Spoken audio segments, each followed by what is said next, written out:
మన లవ్ కోసం చాలామంది వాళ్ళ డ్రీమ్స్ని, కెరియర్స్ని సాక్రిఫైస్ చేస్తూ ఉంటారు, త్యాగం చేస్తూ ఉంటారు.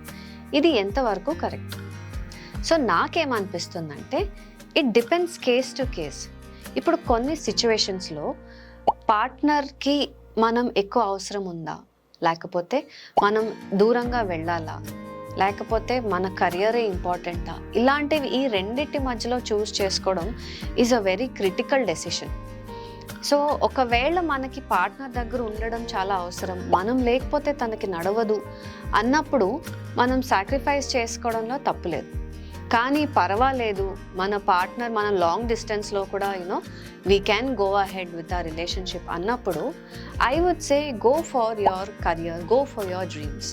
ఎందుకంటే మన లవ్ మన రిలేషన్షిప్లో ఉన్నప్పుడు అది మనకి స్వేచ్ఛనివ్వాలి. అంటే it should make us free. మనకి ఏం చేయాలి అనిపించినప్పుడు అది చేయాలి. మన పార్ట్నర్స్ కూడా అలా ఎంకరేజ్ చేయాలి. ఒకవేళ మనం ఏం చేయాలనుకుంటున్నామో చేయలేకపోతే, ఆ ఫ్రీడమ్ మనకి లేకపోతే, so that is not a healthy relationship according to Dee. So మీ ఒపీనియన్ ఏంటో కమెంట్ బాక్స్లో కమెంట్ చేసి చెప్పండి. అంటిల్ దెన్ కీప్ వాచింగ్ డీతో ముచ్చట్లు దిల్సే. Bye bye.